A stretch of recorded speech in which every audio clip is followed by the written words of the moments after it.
Baik, Assalamualaikum warahmatullahi wabarakatuh. Perkenalkan, nama saya Anang Prayoga Hidayatullah dari Institut Teknologi Garut dengan NIM 2006189, jurusan Ilmu Komputer, Prodi Teknik Informatika.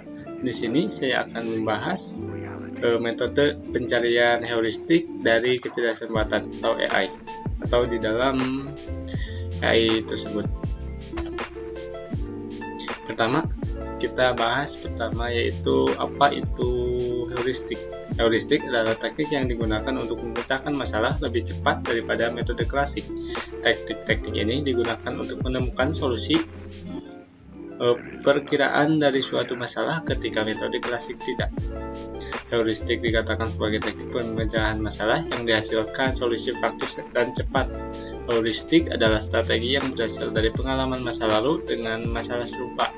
Heuristik menggunakan metode praktis dan jalan pintas yang digunakan untuk menghasilkan solusi yang mungkin atau mungkin tidak optimal.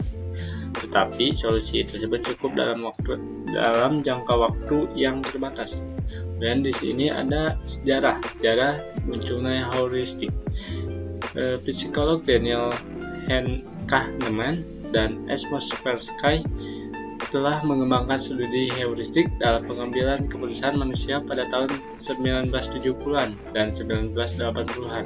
Namun, konsep ini pertama kali diperkenalkan oleh peraih Nobel Robert A. Simon yang objek penelitian utamanya adalah pemecahan masalah.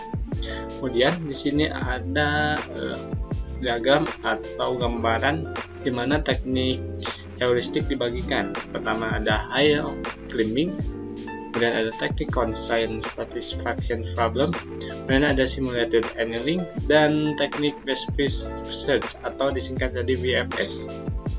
Lalu ke pembahasan selanjutnya yaitu metode heuristik dalam AI atau kecerdasan buatan yang akan kita bahas. Secara singkat, kita dapat mengataksonomikan teknik heuristik tersebut ke dalam dua kategori. Yang pertama ada direct heuristic search, teknik in AI. Kemudian ada nama lainnya yaitu blind search, uninformed search, dan strategi control blind. Teknik pencarian ini tidak selalu memungkinkan karena membutuhkan banyak memori dan waktu. Teknik-teknik ini mencari ruang yang lengkap untuk solusi dan menggunakan urutan operasi yang sewenang-wenang. Contoh teknik pencarian direct heuristic antara lain ada breadth first search atau disingkat jadi BFS dan depth first search atau disingkat jadi DFS. Kemudian ada juga kategori yang kedua yaitu weak heuristic search techniques in AI. Nama lain untuk ini adalah informed search, kebalikan dari direct heuristic search dan heuristic control strategy. Ini efektif jika diterapkan dengan benar pada jenis tugas yang tepat dan biasanya menuntut informasi khusus domain. Kami memerlukan informasi tambahan ini untuk menghitung referensi di antara simpul anak untuk dijelajahi dan diperluas. Setiap node memiliki fungsi heuristik yang terkait dengannya. Contohnya adalah base per search dan bintang. Kemudian ada contoh algoritma yang dibahas. Yang dibahas hanya cukup dua algoritma dalam pembahasan saya kali ini. Yang pertama algoritma smooth dan genetika. Sebenarnya ada beberapa metode heuristik yang bisa digunakan dalam pencarian jalur terpendek. Namun dalam pembahasan ini saya hanya dibatasi dengan dua macam algoritma, yaitu algoritma smooth dan algoritma genetika. Lanjut ke pembahasan algoritma smooth. Algoritma smooth diadopsi dari perilaku koloni semut yang dikenal sebagai sistem semut. Itu penjelasan dari Dorigo tahun 1996. Secara alamiah, koloni semut mampu menemukan rute terpendek dalam perjalanan dari sarang ke tempat sumber makanan. Koloni semut dapat menemukan rute terpendek antara sarang dan sumber makanan berdasarkan jejak kaki pada lintasan yang telah dilalui. Semakin banyak semut yang melalui lintasan, maka semakin jelas bekas jejak kakinya. Hal ini menyebabkan lintasan yang dilalui semut dalam jumlah sedikit semakin lama semakin berkurang kepadatan semut yang melewatinya, atau bahkan tidak dilewati sama sekali. Sebaliknya, lintasan yang dilalui semut yang dalam jumlah banyak semakin lama akan semakin bertambah kepadatan semut yang melewatinya, atau bahkan semua semut melalui lintasan tersebut. Bisa dilihat dari gambar di samping, ada beberapa contoh gambar dari A sampai D.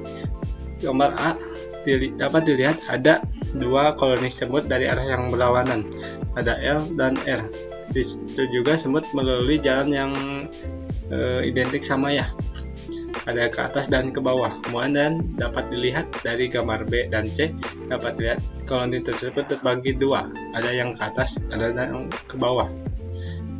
Dari hasil tersebut, maka koloni tersebut akan berpisah dari jalur L dan R, lalu terbagi dua, yang ke bawah dan ke atas. Ke atas itu akan memungkinkan akan jumlah semutnya sedikit karena jalurnya lebih panjang daripada jalur B, maksudnya jalur bawah, yang menghasilkan jejak semut pada jalur atas akan lebih cepat menguap daripada jalur bawah yang identik. Semutnya akan lebih banyak melewati jalur tersebut yang mengakibatkan jelas jejak kakinya atau taksonomi dari jalur bawah akan lambat menguap dan jejak kakinya akan terus ada. Sementara untuk jalur atas akan lebih cepat menguap dan hasilnya bekas jejak kaki semut atau taksonomi semut tersebut akan berkurang dan tidak terlihat sama sekali.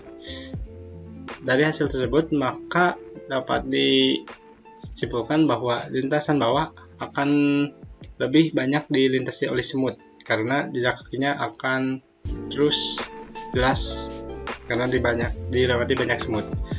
Kemudian ada algoritma genetika. Algoritma genetika adalah algoritma pencarian yang didasarkan atas mekanisme seleksi alami dan evolusi biologis. Algoritma genetika mengkombinasikan antara deretan struktur dengan pertukaran informasi acak ke bentuk algoritma pencarian dengan beberapa perubahan bakat pada manusia. Pada setiap generasi, himpunan baru dari deretan individu dibuat berdasarkan kecocokan pada generasi sebelumnya. Itu dari Goldberg pada tahun 1989. Kemudian ada proses algoritma genetika. Kemudian ada proses pengodaan atau encoding, proses seleksi, kemudian ada proses rekombinasi, proses mutasi. Itu adalah 4 proses dari algoritma genetika. Kemudian ini ada referensi dari mana saya mendapatkan semua metode atau materi yang telah dipaparkan, ada dari website ataupun jurnal. Mungkin sekian dari saya. Wassalamualaikum warahmatullahi wabarakatuh.